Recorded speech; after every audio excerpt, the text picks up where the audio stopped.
Bago sa saksi, inilantad ng isa sa mga babaeng naabutan sa raid ng NBI kontra human trafficking sa Maynila nitong Martes ang tungkol sa umano'y plano para siraan ang isang mataas na opisyal ng administrasyon. Idinawit din ng babae ang isang dati at isang kasalukuyang kongresista sa umano'y planong paninira. Saksi si John Consulta, exclusive. Eksklusibong humarap sa GMA News ang isa sa 5 babae na inabutan ng NBI raiding team sa operasyong kontra human trafficking sa isang hotel sa Manila Martes ng gabi. Ayon kay Jen, di niya tunay na pangalan. Kinausap siya ng kanyang manager noong July 15 at sinabing meron daw silang imimit ng mga tao sa QC.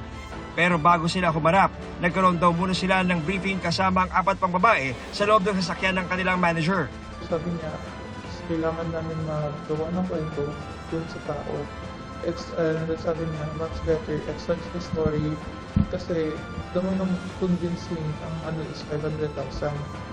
500,000 ang bayad. Ang bayad. Idinitali ni alias Jen ang mapanirang script na pinapagawa raw sa kanila laban sa tinawag niyang senator. Sabi niya, well, ang kailangan nilang sabihin is binubuk nila kayo, binubuk ka ni senator. Tapos, magsisex kayo, tapos magtitake kayo ng drugs, which is cocaine.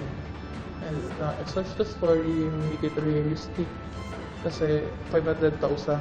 Ang senator daw na tinutukoy niyang gagawan nila ng kwento, ang dating senador at ngayon ay Executive Secretary Ralph Recto. At ang umano'y kausap ng manager niya para gumawa ng kwento, si Batangas 1st District Representative Leandro Libiste. Kausap na daw is si Libiste.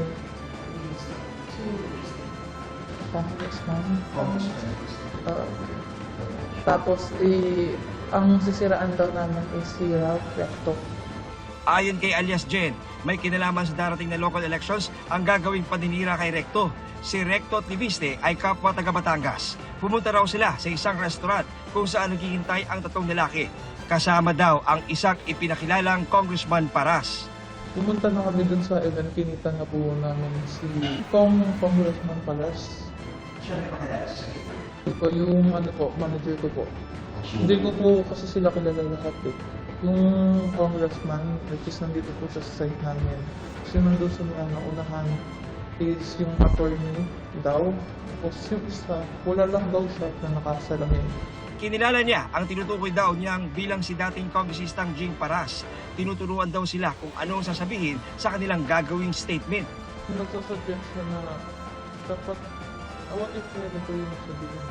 Lagi niyang inaano yung abot sa pera.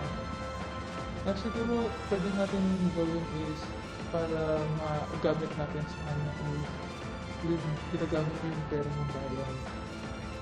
Parang gano'n, tapos atit pa. Kung ano din ako, di ba sir, kailangan nilang naman sa statement na gano'n. Doon ko na nalaman sir na hindi pala. Hindi pa kakailanganin nila kami kasi may balak silang padalhin sa sa fiscal. Parang doon po nakuhanan kami ng video. Yun yung worried ko. Nagkaroon ng second meeting nitong July 26 pero di na raw nagpakita si alias Jen matapos magbago ang kanyang isip. Alam ko sa sarili ko nakagawa ako ng mali. Mali talaga yung ginawa ko. Hindi po tunay yung mga sinabi ko. Puro gawa-gawa lang. Putos lang din. Lumabas man yung video na ever na makuha nila, at least malinis po yung video nila, puro kasi mga hindi po yung tunay. Opo. Sa huli, may mensahe si alias Jen kay Secretary Recto. Sorry, kasi wala sir, dala naman yung kailangan. Nangyarap kumita ng pera ngayon, tapos ang dami ko pang problema. Puto sila yung mga, ewan ko sir kung malinaw akong mag-ritual, basta ang alam ko, di talaga ako sir.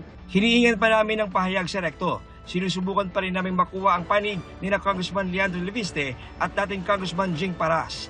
Pero sa isang Facebook post, sinabi ni Libiste na wala raw siyang kinalaman sa tila pambababae ng isang mataas na opisyal ng gobyerno. Nagbigay na ng pahayag si alias Jen sa NBI kaugnay sa kanyang mga nilahad sa GMA News. Tuloy-tuloy naman ang pag-iimbestiga ng NBI at inaalam daw kung may iba pang target sa umano'y tangkang paninira. Ako si John Consulta, ang inyong saksi. Ayon kay NBI Director Melvin Matibag, iimbestigahan nila ang mga pahayag ni alias Jen.